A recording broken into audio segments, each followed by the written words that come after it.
Olá, meus caros alunos e alunas de toda a rede municipal que nos acompanha quase toda semana aqui na TV Câmara Municipal. Mais uma vez, aqui estamos, professor João Carlos, de História, e o combinado para hoje é que nós íamos revelar para vocês um conteúdo que vai do 6º até o 9º ano. Um conteúdo que está aqui hoje a título de grande curiosidade. Grande curiosidade. Nós fizemos o possível ao longo desse tempo todo que estivemos aqui para atacar as grandes curiosidades dos nossos alunos. Então, hoje, nós vamos abordar o significado do dia 15 de novembro, que esse ano cai no domingo, 15 de novembro. O que esse dia nos traz? O que é que ele nos proporciona? É o dia, veja aqui no quadro, da proclamação da República.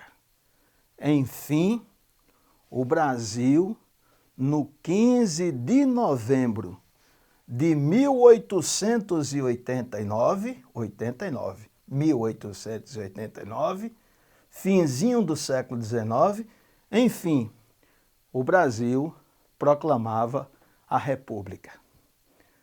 A República é quando nós não vamos mais ter imperador, tivemos 2, e nós vamos ter, então, um presidente eleito pelo povo, com mandato de 4 anos, podendo ser reeleito por mais 4, que é uma coisa recente em nossa história. Legal, olha só. Primeiro, eu abri aqui o quadro com a evolução política do Brasil, os regimes políticos pelo qual o Brasil já passou. Então, a evolução política do Brasil. De 1500, quando os portugueses chegaram e encontraram os nativos habitantes, de 1500 até 1822, olha aqui, nós chamamos esse período de período colonial. Por que período colonial? Porque o Brasil era então uma mera colônia de Portugal. O Brasil era anexado a Portugal. O Brasil era um pedaço do território português. Ô professor, nessa época que o Brasil, olha o aluno sempre faz essa pergunta, né? Pergunta recorrente. Nessa época que o Brasil pertencia a Portugal, esses séculos todos aí, as autoridades brasileiras moravam aqui ou moravam em Portugal? Olha, existiam algumas autoridades aqui no Brasil, claro. Não era uma bagunça não, tinha autoridade sim, tinha polícia, justiça, tudo. Mas as autoridades brasileiras no período colonial deviam submissão, obediência às autoridades de Portugal. Quem dava as ordens era Portugal, período colonial. Em 1822, 7 de setembro, conversamos aqui sobre isso. Em 1822, o Brasil fica independente de Portugal. Aliás, foi um príncipe português que fez a nossa independência. Pedro I, o cara nem nasceu no Brasil. Nem nasceu, está aqui no quadro, ó. Governou o Brasil durante 10 anos, aproximadamente. Pedro I nasceu em Portugal, veio morar no Brasil em 1808 com toda a família voltou, ele ficou, e em 1822 fez a independência do Brasil. O primeiro imperador, portanto, foi Pedro I. Em 7 de abril de 1831, Pedro I voltou para Portugal. Por quê, professor? O imperador fez a independência, foi embora. Foi embora. É que o filme dele aqui estava extremamente queimado. O Pedro I não foi preparado para ser imperador do Brasil. Era um desastre. Quer dizer, não ficou nem 10 anos como imperador. Era um desastre. E as coisas que ele aprontava, e dentro da corte tinha 2 mulheres. Outro dia, a novela da Globo, das 6 horas, revelou tudo isso. Revelou tudo isso. Não precisava nem eu estar dizendo. Bastava você assistir a novela das 6 da Globo, que eu nem sei se ela ainda está no ar. E já é uma repetição. Pedro I foi embora. E aí nós tivemos um período regencial. E por que não botou o filho dele, professor? Porque o filho só tinha 5 aninhos de idade. Não podia ser imperador. Então, período regencial é assim. Deputados e senadores, no Rio de Janeiro, que era a capital do Brasil, deputados e senadores escolheram 3 regentes para governar o Brasil. 3 pessoas. Até o jovem Pedro II completar a idade para assumir o trono. Primeiro nós tivemos 3 regentes, depois nós passamos a ter um regente apenas, eleito pelo povo. Em 1840, Pedro II tinha apenas 15 aninhos, mas era um moço inteligente. Esse sim, Pedro II, filho de Pedro I, foi preparado para ser imperador. Falava vários idiomas, inglês, francês, espanhol, falava vários idiomas. Um moço com 15 anos, Pedro II, um moço com 15 anos, mas um homem completo. Tanto que quando deram o jeitinho para Pedro II assumir o trono, com apenas 15 anos, parece que eu estou vendo o dia e a hora. Quando deram o jeitinho, foram perguntar a ele, ao moço, 15 anos, o que o senhor acha de ser imperador do Brasil com apenas 15 anos? Ele disse, é a coisa que mais quero em minha vida. Me emociona dizer isso. Um jovem de 15 anos ter uma maturidade que tinha o imperador Pedro II. Né? Tanto que as fisionomias de Pedro II nos livros de história é sempre uma fisionomia de homem muito mais velho do que a idade que ele tinha propriamente. Sempre muito mais velho, porque era muito maduro. Pedro II governou o Brasil até 1889. No dia 15 de novembro de 1889, olha só, os militares proclamaram a República. Você já percebeu? Eu tenho, no Colégio Luiz Augusto Crispim, por exemplo, centenas de alunos curiosos. E eu digo que os curiosos são os mais inteligentes. O jovem curioso, a menina curiosa, é inteligente, pergunta o tempo todo, quer saber, não é? Você já deve ter percebido, esses meninos curiosos já devem ter percebido, que os militares, proclamando a República, a partir daí até os dias atuais, vez ou outra, de vez em quando, os militares estão sempre próximos ao poder no Brasil. É como se eles se sentissem, os militares, né? As Forças Armadas. Nós somos os responsáveis pela República. Nós temos a paternidade da República. Então, você observa em várias ocasiões, atualmente inclusive, que os militares estão sempre próximos ou mesmo dentro do poder no Brasil. Então, os militares proclamaram a República. Aqui, logo abaixo, eu determino para você os fatores para a proclamação da República. Por que a República foi proclamada? O que aconteceu para o Brasil sair de uma monarquia para uma república, res coisa, pública do povo, coisa pública, república, né? Isso vem da Grécia, a expressão grega. Aqui eu indico, olha, a abolição da escravidão. Explico para você. A abolição da escravidão colocou os donos de escravos contra o imperador. Contra o imperador. Vocês vão ver agora com minhas palavras, vocês vão ver, vocês vão ouvir, não é? Vão até sentir, perceber com as minhas palavras que o imperador Pedro II, apesar de ser um imperador bonzinho, pouco a pouco ele foi ficando isolado. E isolado ninguém governa, nem a cozinha de sua própria casa. Então eu ia dizendo, os proprietários de escravos, eles não queriam abolir a escravidão, que foi abolida em 1888, mas foi abolida vagarosamente.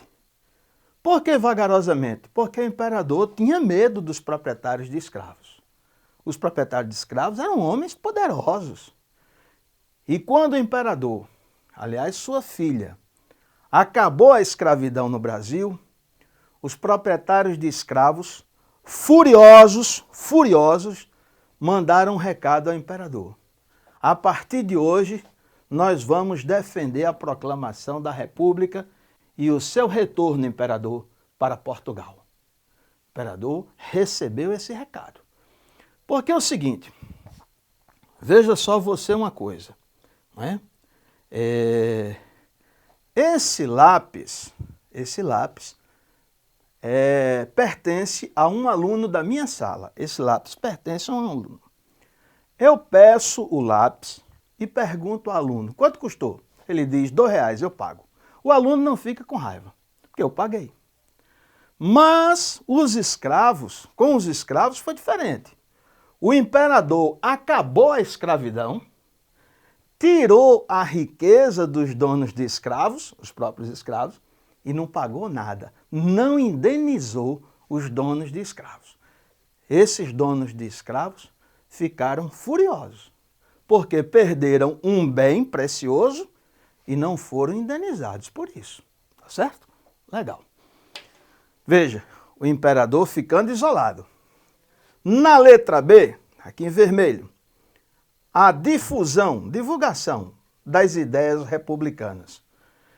Em 1870, no Rio de Janeiro, foi publicado o Manifesto Republicano. Foi publicado o Manifesto Republicano.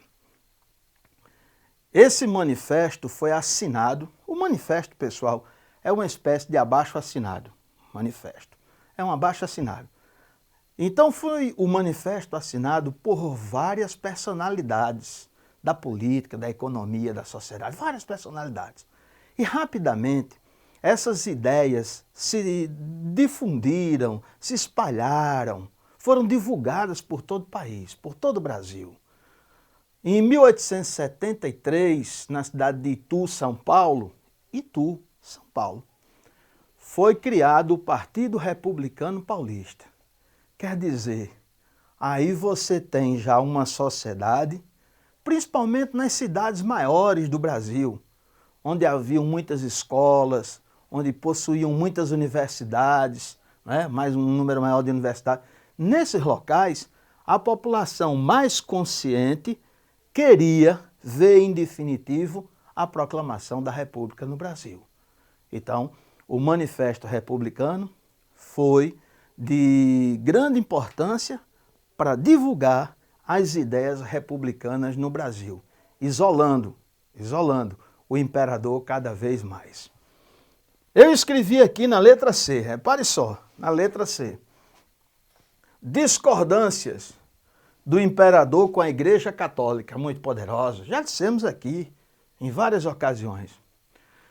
Os bispos, eu me lembro como se fosse ontem, como se fosse hoje, como se fosse a semana que passou, 1872, 1872.